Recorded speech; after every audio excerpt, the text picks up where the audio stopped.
pound Dilophosaurus, the one time Hollywood made a dinosaur weaker. Hollywood has a habit. When a prehistoric animal shows up on screen, it almost always gets a buff. Bigger body, thicker armor, deadlier everything. Movies exaggerate for drama, and dinosaurs have taken that treatment for decades. But there is one dinosaur that breaks the rule. One that the movies actually made weaker than the real thing. Shrunk it, gave it gimmicks, and quietly hid the fact that in real life, it was one of the first kings of the Jurassic and the largest animal in its entire world. This is Dilophosaurus. And the truth is scarier than the screen. Most people met this animal through Jurassic Park. But paleontologists have known it for over 80 years. The first remains turned up in 1940, when 3 specimens of mixed sizes were found in the early Jurassic Kayenta Formation of northern Arizona. The find was remarkable. It included a nearly complete individual, making it one of the best preserved theropods known at the time. But paleontology was still young. New theropods got misclassified all the time, and this one was no exception. Scientists first pinned it as a new species of Megalosaurus, another Jurassic predator. That label stuck for 2 decades. Then another specimen showed up in the same area, in even better shape. The skull was more complete, and it revealed something everyone had missed. A crest, sitting to one side of the midline. That off-center placement meant the living animal actually carried 2 crests. This was no Megalosaurus. So it earned a new name, Dilophosaurus, the 2-crested lizard, and a new family built around it. One that holds just a single other member. To understand why this animal mattered, we need to go back about 183 million years to early Jurassic North America. Back then, the supercontinent Pangaea and the superocean Panthalassa were still around, and the planet was still recovering from the Triassic-Jurassic extinction event. That means life was thin on the ground. The world was hot, and Dilophosaurus lived in a genuinely grueling environment, one marked by brutal dry seasons where dunes crept in and out of its habitat. But it wasn't all sand. A large prehistoric body of water, Lake Dixie, offered relief and a food supply through the worst of the dry stretches. And when the wet seasons came, rivers and streams roared back to life, turning the land into something like the desert oases we still see today. Into that harsh, half-empty world walked the biggest predator around. That best-preserved specimen wasn't just important for the crests. It was also the largest individual ever found, and it still holds that title. A fully mature adult, it measured 7 meters, or 23 feet, from snout to tail. That's long, but Dilophosaurus wasn't a tank. It had a more hollow skeleton and an agile build, which kept it light, around 400 kilograms, or 880 pounds, roughly the weight of a brown bear. That doesn't put it in the weight class of later giant theropods, but it does make it the largest known land animal in early Jurassic North America. And here's the twist that started this whole video. The Dilophosaurus in Jurassic Park was deliberately downsized, so audiences wouldn't confuse it with the raptors. That single creative choice convinced a whole generation that this was some small, scrappy predator. In reality, it was the biggest animal of its time. The movie also gave it a neck frill, probably inspired by the modern frilled lizard and its threat display. It looks cool, but the real Dilophosaurus almost certainly never had one.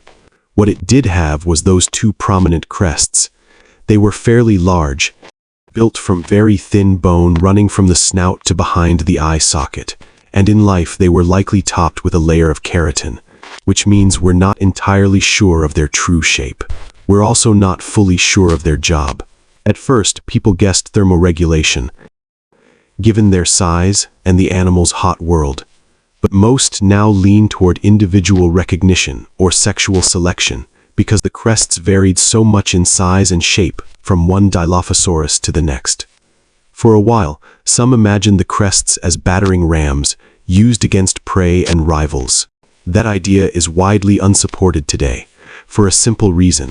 The crests were extremely fragile. Swing them at anything solid and they'd shatter. Good thing then, that this animal had a real toolkit. The most important weapon was the jaw. Both the jaw and skull were proportionally large, sometimes accounting for 10% of the animal's entire length.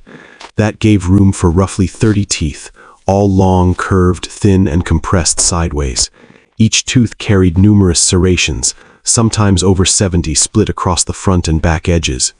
Those serrations let Dilophosaurus slice cleanly through flesh, causing rapid blood loss and death. But for a long time, no one agreed on what it was killing. The reason was a strange gap near the front of its skull. Early on, that gap made paleontologists think the skull was weak, something that would crack under high pressure. So the story became, maybe it was a scavenger carefully picking at carrion, or a hunter of small game only. That weak bite idea fed another one, that Dilophosaurus was a fish specialist. There was real evidence for it too. Toward the front of the jaws, the teeth formed an interlocking rosette shape, similar to what we see in spinosaurs, and in the gharial, the living crocodilian that eats more fish than any other. Here's where things flip. Both the weak bite and the fish specialist ideas are now considered likely debunked. New research showed that the gap once read as a weakness was actually immobile and extremely robust in life. That let Dilophosaurus endure high forces while clamping down on struggling prey. Its size backed this up. As the largest predator around, it may have grown big specifically as an adaptation for killing big animals. And the strongest evidence comes from a neighbor, Ceratosaurus, a basal sauropodomorph about half its size. In 2018, its holotype was found bearing bite marks across the body, marks that matched Dilophosaurus and were far too large for any other known predator in the area. Since Ceratosaurus was itself one of the bigger animals in that ecosystem, paleontologists now think this nightmare was an expert at bringing down large prey, while still happily taking smaller creatures and fish when the chance came. Which is to say, absolutely nothing was safe. The bite was not the only thing to fear. Studies of its arms show they were relatively long, yet surprisingly strong, with deep pits for muscle and ligament attachment. They were also flexible and tipped with 3 well-developed claws, the first much larger than the other 2. Combined with that strength, the arms let Dilophosaurus grip prey so it couldn't escape, then slash it apart. And the toolbox still doesn't end there. Despite its bulk, it had one more reliable way to catch a meal. And no, it did not involve spitting venom to blind you. It was simply fast. Highly developed legs, a lighter frame, and fleshy air sacs in its vertebrae that created one-directional breathing, a trait shared with birds and crocodiles that points to a high metabolic rate and an active lifestyle, the profile of a swift hunter. There's even a chance it hunted in packs. That idea traces back to the original find, 3 specimens right next to each other. If true, paleontologists suspect 3 was about the limit, because a predator this large would struggle to feed any more than that in one place. But life as a king was not easy. Dilophosaurus is notorious for its wounds and disease. The holotype has the highest number of damaged bones of any theropod, 8, while the next worst theropod sits at just 4. The damage clustered in its arms, bony tumors, stress fractures, torsions, and deformities. Reconstruction suggests this individual couldn't properly use one arm and hand and had to lean on the other. We don't know exactly how it racked up all this trauma, though failed hunts or fights with rivals are likely candidates. Here's the telling part. Across a study of over 60 individuals, there were no fractures in the legs or feet. Only the arms kept getting wrecked. That's a strong hint at just how much these animals relied on their arms as weapons and tools. And the sheer volume of injuries tells us this was one tough animal, with a seriously high pain tolerance. In a world this unforgiving, it needed one. Despite the harsh climate and a recent mass extinction, Dilophosaurus was not alone. It shared the land with other dinosaurs, plus hybodont sharks, bony fish, lungfish, lizards, and salamanders. There were crocodilomorphs, a pterosaur, various synapsids, and even tiny early mammals scratching out a living. But none of them held a candle to Dilophosaurus in size or ferocity.